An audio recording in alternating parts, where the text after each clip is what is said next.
We're talking to the Chancellor of the Tennessee Board of Regents, Dr. Charles Manning, and the issue is the Board of Regents 2009 and some of the challenges and opportunities that are now available. And of course, Dr. Manning, let's allow you to continue our conversation. Sure, and I'm expressing my personal opinion, but I think there's been a lot of people with me that we're gonna need more skills in education to be competitive in our world markets, and that we've got to figure out ways to raise them. And one of the interesting things in Tennessee is if you think about a workforce as a pyramid in terms of how much education and skills you have to do the job. You don't have as many doctors as you do plumbers, so sometimes it's harder to find a plumber than it is a doctor. and it's shaped like this, but the public system of higher education in the state is upside down pyramid. There are about 120,000 students between UT and ourselves in universities, 80,000 in community colleges, and 30,000 or so in the technology centers. So if you believe what I do, then a community really needs to think about advancing their workforce as a part of the essential infrastructure, just like waters and sewer and transportation, communication. It is a part, yes, it is. It needs to be a part of that. And well, I'll tell you what some communities are doing, and I think that it's very interesting that they are actually using city money or county money to help support students who graduate from the high school in their community to go to the community college in that region, or the tech centers in some cases. And bring that skill back to them, is that? And, you know, if you think about that middle third of students, they sometimes don't start college, or if they do, they don't finish, and we're trying to get them all the way through. The reality is, 40 years from now, they're much more likely to be sitting right in that same community than the top of the class. They're likely to go somewhere else. So it's a very good investment to try to build that infrastructure and the skills of those in the community, and they're more than likely to stay there. So places like Sullivan County and East Tennessee and Dyersburg and West Tennessee, they are doing that, and I think it's going to be necessary because the tuition's going to keep going up some.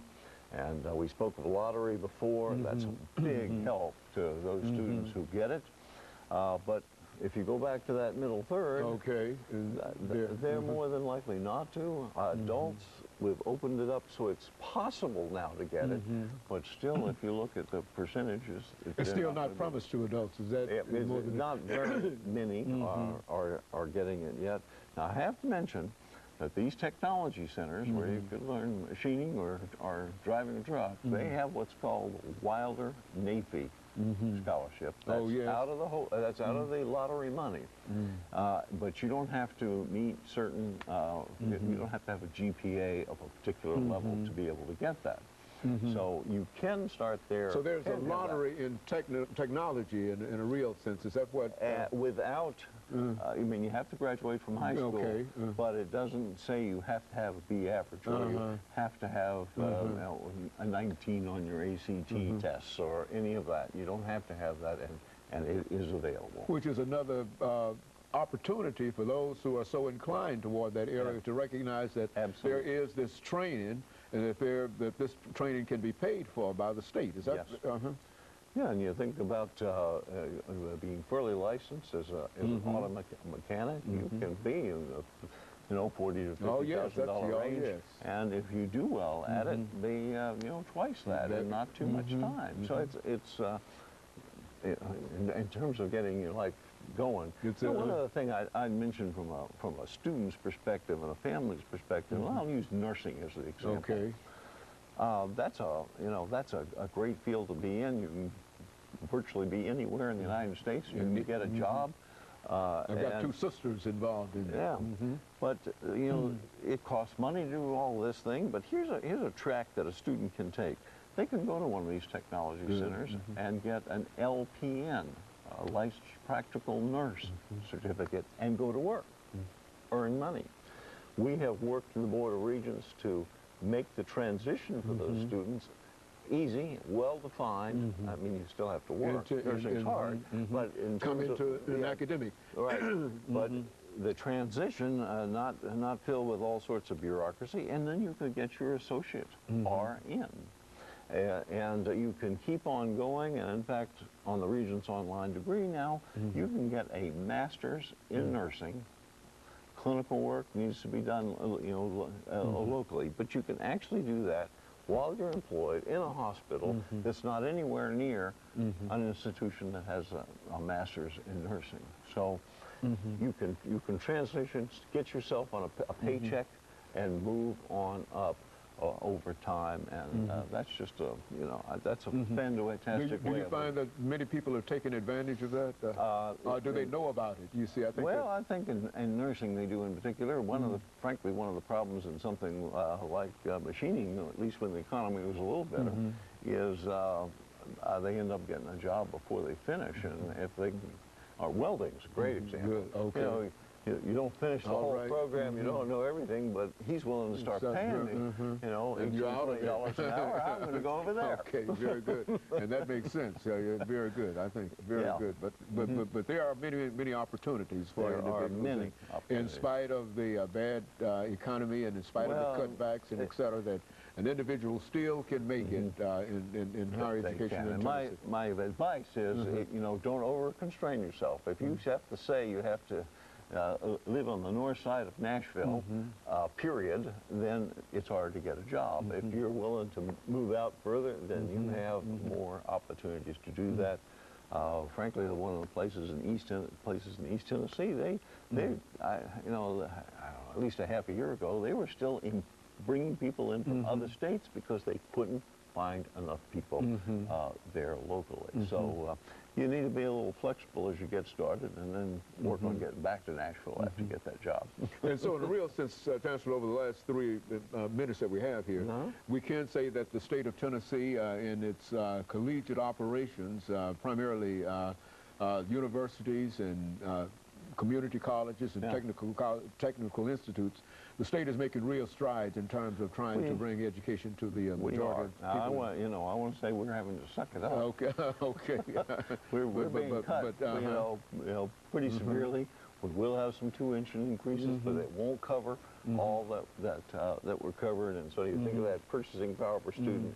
It's going to go down some. But we've got the framework, and of course I don't think that we should be in a recession, depression, and et cetera forever, but if we've got the framework, and when money does start to flow into the state of Tennessee, then you think we're ready to deal with it. And we're absolutely keeping our doors open.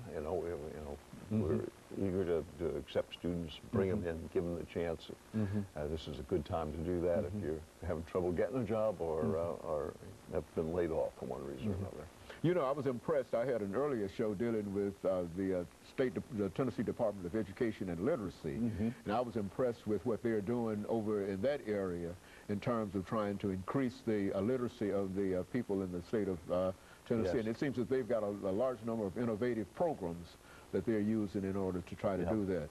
You know, that's another interesting thing in terms of use of technology and computers. One of the things that they've found that people are more comfortable learning on a computer than they are in public, if you will, with peers around them, because they can do it privately. Especially in such a delicate area as to whether or not you can read, you see. Exactly. And so you can do that very privately and make real progress. And that's another way that technology is really helping. And so the state of Tennessee is really on the move. You think that we'll be able to move up from the bottom 1 quarter to the top? You know, I know you. I understand that there are historical reasons that we're there, and et cetera, but still we have to move. We do. The challenges that we have is that everybody else is moving, and the challenges the U.S. has is that the world is moving. And so just because you made some progress doesn't mean it's more than what your neighbor has made. That's a good thought. That's a good thought, because I think that in terms of where we've been in the state of Tennessee with the literacy and a number of other things that we've always been down, but the other individual states that are also down are perhaps making a little more progress so than we're making. We're making good progress, but we shouldn't rest on our laurels. We're doing better than we've ever done before. During this last couple of half-second minutes that we have, we're doing better than we've ever done before, but we still can do better. And when things improve, we will also improve. And I certainly appreciate it. Absolutely. And let me thank you, Chancellor, for coming by and giving us that excellent information. And let me encourage our audience to tune in again next week for another informative edition of Comments. Thank you and good morning.